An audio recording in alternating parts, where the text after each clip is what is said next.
Hey everyone, so you can see I'm back in Sydney. So now I'll show you some of the cool stuff that I brought back with me. Starting with this. This is a Neko Atsume mug. Apparently it's a limited edition kind of dealio. I got this at Ocean Terminal, and they were doing a hookup with Neko Atsume, sort of a pop-up store kind of thing. If you don't know what Neko Atsume is, it's this game where apparently you just sort of make a nice environment that attracts cats and then you stare at the cats. I haven't actually played the game myself. I just like the character designs. So I got this mug. Great mug, best mug. I will be drinking all my fluids from this mug from this day forward. I also got this. This is Gigi from Kiki's Delivery Service, the Studio Ghibli cartoon. Little cat character. I think it's one of the more underrated Studio Ghibli cartoons. I actually find it really charming.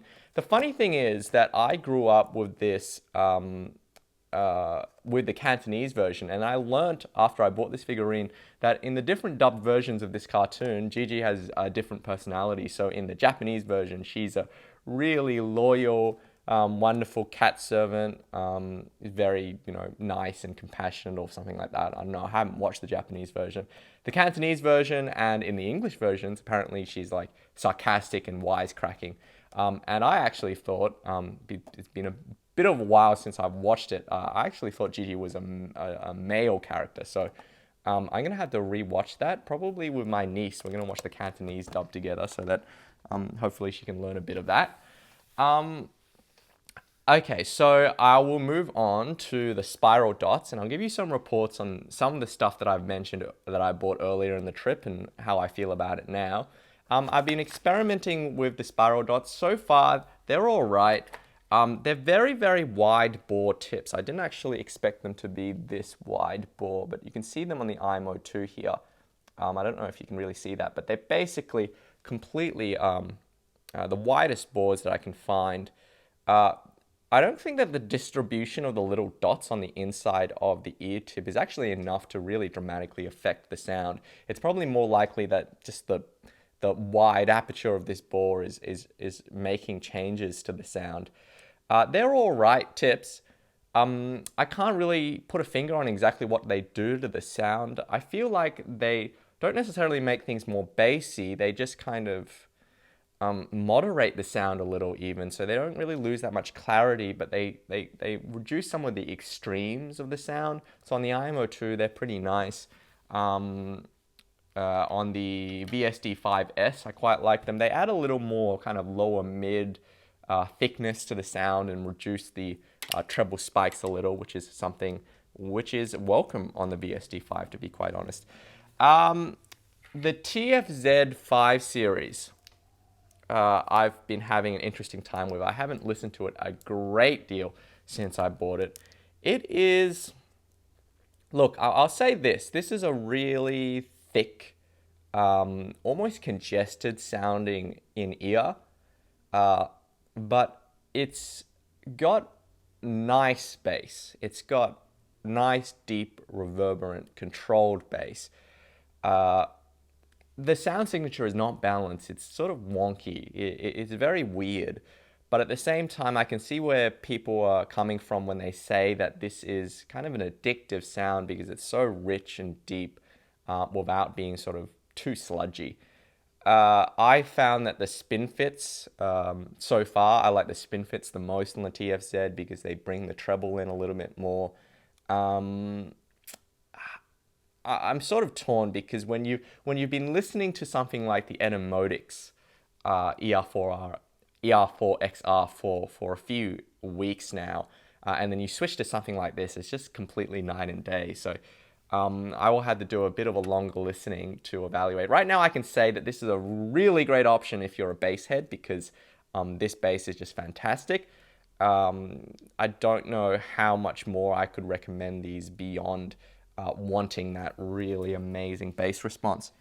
Okay, so the AKG N40, which I bought sort of with reservations initially, brought them back home, and I'm actually really, really glad I picked these up because I put the spin fits on them, and with the spin fits, that sort of mid bass bloat is sort of taken back a little, and the treble is raised a little bit more. Not to the point where it's not the same difference with the spin fits as it is switching to the high frequency boost tips. So it's a little less shouty with the spin fits, and with that sort of happy medium between those sounds, I really like these now.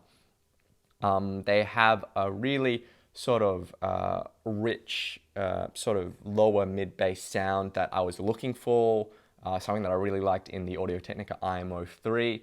At the same time, the treble has this really nice extension, really great texture to it. Again, I mean, this is the reference filter. I think it's tuned to be a little more, I guess, easy listening than reference. But at the same time, I find it hard to imagine not enjoying this sound. It's really great. So I'm glad I bought these. My biggest problem, again, is still with the isolation on these in-ears. It's not great. It's really sort of below average compared to my other IEMs. But it is very comfortable and it sounds great. So you can look forward to some more positive comments about these. Now, the moment you've all been waiting for, and you can probably guess what it is. Yes, I did buy the Stax. This is the Stax L300, and I also bought the S353X amp, and I can tell you this monster was ridiculous. Just difficult to bring back from Hong Kong. I actually had to buy a separate piece of luggage just to accommodate this on carry-on, because I'm not putting it in check-in, considering how people throw check-in bags around. So I have to tell you, these were really great the first time I listened to these in Sydney. They were great when I listened to them in Hong Kong, and they are still great when I bring them back here. I haven't said that much about the sound of these headphones, but they have this laser-like transient response. Like just they're so fast, they're so precise. There's this overwhelming sense of clarity, and at the same time, unlike something like the Sennheiser HD800, they don't have that hardness in the treble. They don't sound quite as harsh, and this is particularly of the L300 that I'm speaking of, because the L500 and the L700 are more treble focused. So they will actually, I actually think they do sound harsh with some tracks, particularly like, you know, I've tried listening to, for instance, K-pop on the Stax, and it's not the best experience. On the L300, it's toned down just a little bit, so it has a bit more mid-bass warmth, a little edge taken off the treble, and I think it's really pleasing, really musical. When I said that, previously I said that there's a little lack of sub-bass, I actually mean that the very lowest region of the sub-bass is a little rolled off, and I'm talking about 50 hertz and lower, which is basically like sound effect kind of bass. Apart from that, they actually have a very satisfying bass response. It's really punchy. There's a lot of slam. It just doesn't have that kind of cavernous depth that I really wanted to make, you know, this sort of absolutely perfect. And I'm wondering if I were to swap the pads on the L300 with the 507 pads. Apparently that requires a bit of glue, or maybe even the L500 pads. I wasn't sure exactly what the difference was between the L300 and the L500 pads. And as I said before, what's remarkable is this headphone cost me less than 500 Australian dollars. And if you get the amp that doesn't, you know, weigh 5 kilograms, the total system cost is under $1,000. So it's under Sennheiser HD800 pricing, or the Focal Elia. And I think for that, you're actually getting, this sounds crazy to say, but it's actually decent value for money. Now, the drawback is this thing is just built out of plastic, and it's just horrible build quality. Like, just these plastic arms look like a McDonald's toy kind of thing. Don't really have a strong amount of faith in the durability of this headphone if I were to accidentally drop it and roll over it with a chair or something like that. And you're getting a headphone that I would say it's actually surprisingly comfortable, but it's not as comfortable as something like the HD800 because it's a little bit shallow with these ear pads, so my ears end up touching the drivers just a little bit. So it's not exactly comfortable for hours and hours, but they are more comfortable than they look, which is sort of surprising. I even went ahead and got the official stand because I was so excited to get a pair of these and finally join the so-called Stacks Mafia. I got the dust cover as well because the thing with electrostatic headphones is that they sort of attract dust. They actually attract dust with the diaphragms. I'm gonna have to do a little bit more research into working out how electrostatic headphones actually work because I've only read some vague descriptions. Anyway, I will be in the coming weeks looking forward to the Focal Alia coming out because that's what I'm being comparing to with this new set of stacks. But at this point, I'm after kind of comparison, I would say I prefer this combination of the L300 and the S252X or the S353X amp to the Sennheiser HD800. Again, it's a lower price, and you have to get the HD800, and then you have to get an amp that can drive the HD800.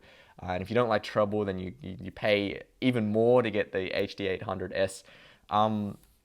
Yeah, I actually think this is a pretty compelling proposition, so sort of rate it, and that's why I took the effort to take it back to Sydney.